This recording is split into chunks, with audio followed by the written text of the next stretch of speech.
je commence par remercier mes collègues de la commission scientifique et ceux de l'organisation d'avoir fait exister cette journée afin que se maintiennent les liens dans notre communauté et dans le contexte quand même des incertitudes et la précarité que connaît le Liban actuellement.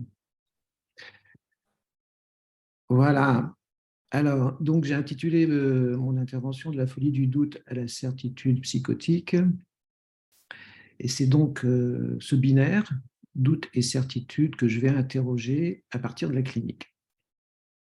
Celle de la folie du doute, comme Freud l'a décrite pour qualifier le symptôme de la névrose obsessionnelle, et puis la certitude, comme ça a déjà été bien développé précédemment, que nous rencontrons dans la psychose, certitude de la paranoïa et certitude délirante. Alors, nous avons pour habitude d'attribuer plus spécifiquement le doute à la névrose et la certitude à la psychose. Le propos est à nuancer puisque le névrosé n'étant pas sans certitude et le psychotique n'étant pas sans doute. Sans doute. Ils ne portent pas cependant sur les mêmes choses. Alors ma question, comment des êtres parlants, soumis aux mêmes contraintes structurelles, peuvent-ils arriver à diverger radicalement entre doute et certitude? En effet, névrose et psychose sont sous le coup des mêmes effets du langage. Un premier effet commun est celui produit par la coupure. Ça a bien été développé dans le premier exposé, la coupure, la cisaille du langage sur le vivant, effet de perte corporelle, dit Lacan, que vient symboliser l'objet petit a. Sous l'effet du trait unaire, ce signifiant qui marque le sujet, cette perte le divise, ce que nous écrivons par l'algorithme S-barré. Alors cette perte, Lacan en fait le manque qui cause le désir. Désir qui soutient lui-même les appétences du sujet et assure son plus de jouir. Mais, comme ça a été rappelé en introduction, cet objet se caractérise de ne pas passer à l'articulation signifiante. C'est un manque, mais impossible à dire. Il n'y a pas les mots pour ça, et en plus, pas d'image. Sauf à ce qu'il s'incarne épisodiquement, imaginairement, dans les 4 substances dont nous connaissons la série, formées par la voix, le regard, le sein et l'excrément. Donc, l'objet A est à prendre comme un réel en tant qu'il ne passe pas au signifiant. Objet innommable, cause du désir de l'homme, qui, lui, non plus, ne passe pas à l'articulation signifiante. Vous voyez que de là, une incertitude sur notre être d'objet et notre désir d'origine. Et du côté du sujet lui-même, d'être représenté par un signifiant dont la caractéristique est d'être trompeur, menteur, induit doute et incertitude sur son identité. Ça, c'est le premier effet du langage. Voilà pour tous. Il y en a un deuxième qui vient s'ajouter, c'est le réel du symbolique, c'est-à-dire celui de l'impossible du rapport entre les sexes, au sens que la jouissance prise au corps de l'autre ne fait pas rapport, ne fait pas union. Ce réel du sexe condamne le sujet à la solitude, à l'un tout seul, comme Lacan s'exprime dans Télévision. Si bien qu'avec autant d'incertitudes, la névrose devient une question, celle du sujet sur le sexe, l'identité et l'existence. D'être une question, le sujet de la névrose va chercher des réponses. Et c'est tout naturellement vers l'autre qu'il oriente sa quête, qu'il adresse sa demande, à commencer par l'autre parental, qui manque toujours à répondre, ce qui a valeur traumatique. Là, le sujet tombe sous le coup de la répétition, repéré par Freud dans son au-delà du principe de plaisir, que Lacan va théoriser comme répétition de la rencontre manquée avec l'autre. Mais c'est autre. Celui du discours est là aussi pour lui fournir au sujet, c'est-à-dire à nous tous, un lit de certitude auquel il pourra s'accrocher et qui seront la source de ses identifications.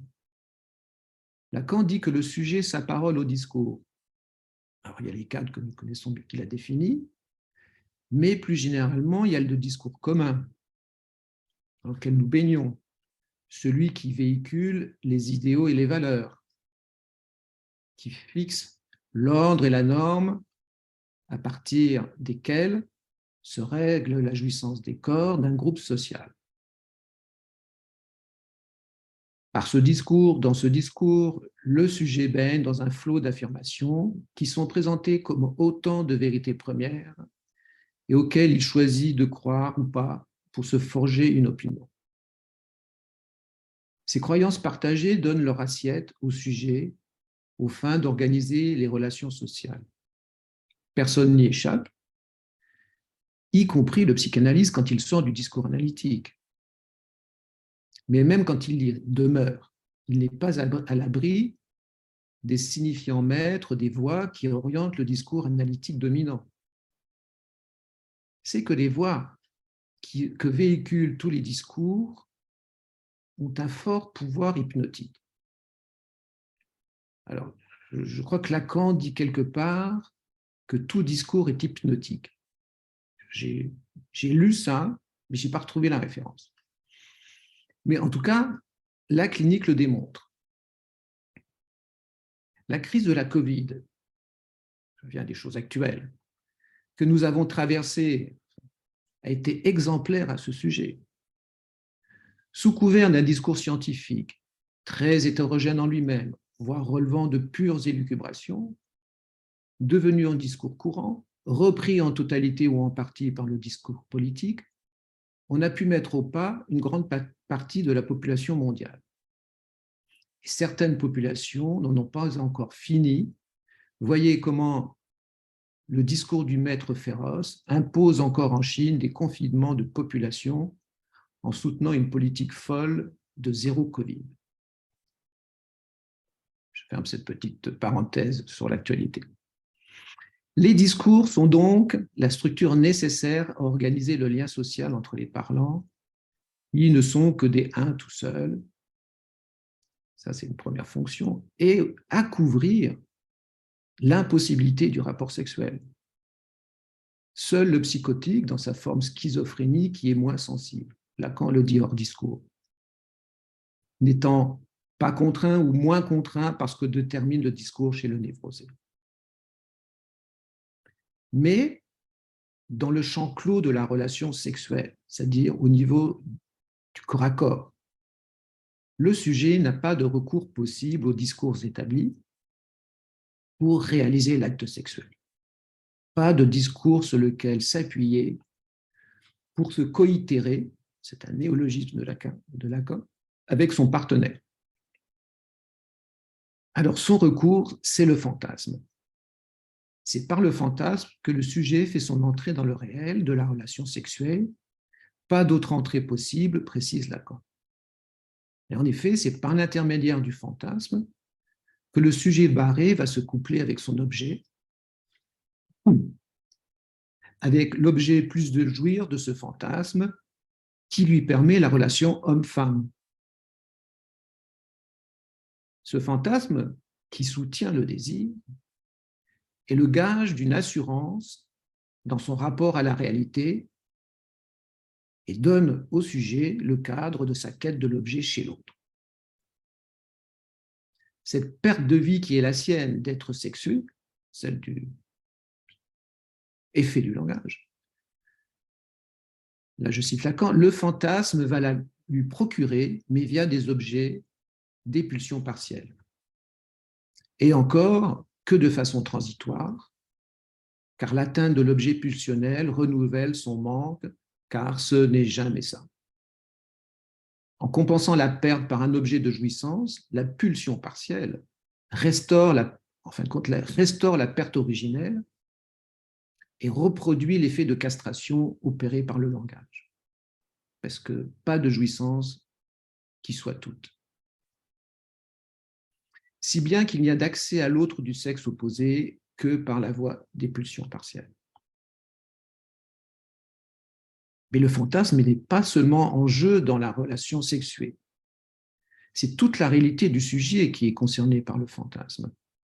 En effet, par le fantasme, le sujet se fait représenter par les signifiants de l'objet pulsionnel, ce qui lui donne l'assurance d'être bouffé, emmerdé, observé ou commandé dans son rapport à l'autre. Mais, cependant, le névrosé dans ce rapport à la jouissance du fantasme est en position de défense. C'est la thèse de Freud qui a parlé de psychonévrose de défense. Lacan, lui, reprend totalement cette thèse, dit que le névrosé, son fantasme, il le regarde par la lorgnette, c'est-à-dire qu'il le regarde de loin. C'est que le névrosé rechigne à s'affronter à l'impasse de l'acte sexuel et qu'à l'endroit de cette impasse, de ce qui s'approche du réel du sexe, il est en position de défense. Et même ne le serait-il pas, au regard de son incertitude concernant son identité sexuée, l'acte sexuel ne lui conférerait pas de certitude qu'il soit d'un sexe ou d'autre, ou d'un autre. Et vis-à-vis du désir, ce à quoi s'occupe le névrosé, c'est de sustenter le désir de l'autre, de le maintenir en haleine, désir qu'il fait sien. D'où la formule de Lacan, le désir, c'est le désir de l'autre. C'est une facette. Ce qui a pour conséquence de maintenir son désir dans une incertitude, dans une profonde indétermination. Soutenir le désir de l'autre va contre soutenir la jouissance, la sienne. Et quand le désir du sujet s'approche de l'objet qui le cause, c'est la défense contre la destitution subjective qui va de pair avec l'institution de son être d'objet.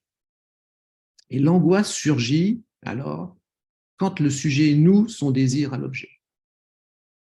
En fonction des structures, la réponse d'évitement, de défense se fera soit par la dérobade dans l'hystérie, et le doute avec son effet d'annulation pour l'obsessionnel. Nous voici donc arrivés au doute chez l'obsessionnel. Vous savez que Lacan a fait de l'angoisse l'affect qui ne trompe pas. Il ne trompe pas dans ce qu'il signe du rapport du sujet à l'objet. Cet objet qui est la cause de toute intention, celle de la libido dans la relation d'objet, comme celle de la pensée en relation avec ce qu'elle pense. L'angoisse, c'est, je cite, c'est le hors de doute qui affecte particulièrement l'obsessionnel dans son rapport à l'objet. Le doute, lui, vient pour combattre cette angoisse en substituant à l'objet d'angoisse et au réel de la jouissance des leurs. Mais ces objets de substitution sont frappés par le doute, car dans le procès de son désir, le sujet obsessionnel ne retrouve pas la cause authentique du processus. Cette cause, je cite Lacan, objet dernier, abject et dérisoire, objet excrémentiel, nous dit Lacan, n'est en effet pas très ragoûtante et le sujet s'en tient à distance. Ce qui conduit à cette clinique de l'évitement, de l'hésitation, de l'ambivalence permanente. Propos courant chez l'obsessionnel, j'ai fait ce choix, mais j'aurais dû faire l'autre choix qui était forcément meilleur. Donc l'angoisse n'est pas le doute, mais sa cause, car ce qu'il s'agit d'éviter avec le doute, c'est ce que l'angoisse a d'affreuses certitudes, indice d'un réel. L'obsessionnel n'est pas le seul à éviter cette affreuse certitude de l'angoisse, forme d'un Cet évitement forme d'un n'en rien vouloir savoir. C'est la névrose qui se tient à distance de toutes les formes du réel. N'est-ce pas ce que Lacan dit quand il parle du sujet normal? À entendre sujet normal comme pas fou, il me semble. C'est au début de son enseignement, quand il parle du sujet entouré de toutes sortes de réalités dont certaines sont menaçantes, mais qu'il ne prend pas au sérieux, ce qui lui rend possible une existence plus détendue, baignant ainsi dans une heureuse incertitude. L'heureuse incertitude est donc la réponse du névrosé face à l'affreuse certitude. N'en avons-nous pas l'illustration dans la situation conflictuelle actuelle? Alors, conflictuelle actuelle, j'écrivais ça il y a un mois, dans la situation de guerre actuelle. À l'époque, d'autres considéraient que nous étions entrés dans une troisième guerre mondiale, avec toutes ses conséquences funestes, mais voulions-nous voir cette probabilité angoissante? On peut discuter si on est dans une troisième guerre mondiale ou pas, enfin, la guerre est là. Et avant le début du conflit, comment avons-nous traité toutes ces prémices, de l'annexion de l'Ossétie du Sud, en passant par la Transnistrie jusqu'à celle majeure de la Crimée? Ces annexions de territoire ne sont pas sans nous rappeler comment une autre puissance belliqueuse avait commencé par annexer l'Autriche, puis les Sudètes, pour finir par envahir la Pologne avec l'allié russe, déclenchant la Deuxième Guerre mondiale. On ne peut pas dire que les acteurs du moment aient fait preuve d'une grande clairvoyance, là je passe sur les intentions profondes de l'hitlérisme, en sacrifiant un territoire, les Sudètes, croyant s'en tirer à bon compte. Je parle ici des accords de Munich en 1938. Même si l'histoire ne se répète pas, le modus operandi est le même. Je ferme mon excursus et en viens en quelques lignes au psychotique, pour des raisons de temps. Le psychotique est aussi soumis au langage et à la production de l'objet petit a. Comme tout sujet, il est effet du langage, mais la part du vivant perdue chez le névrosé, lui, la conserve, comme Lacan le dit, dans la poche. La conséquence est qu'il ne va pas la chercher chez l'autre. Il ne l'interroge pas, cet autre. Lui, il sait. Ce n'est pas une certitude immédiate, ça a été bien développé dans les cas cliniques qui ont été présentés. Elle se construit sur un fond d'énigmes, signification énigmatique, interprétation délirante d'un réel, mais une fois acquise, elle est radicale. Alors je vais terminer sur une question que je rattache à ma digression précédente. Cette digression n'est-elle pas, au fond, le résultat de la confrontation entre l'heureuse incertitude de la névrose et la radicale certitude de la psychose? Voilà, je vous laisse là-dessus.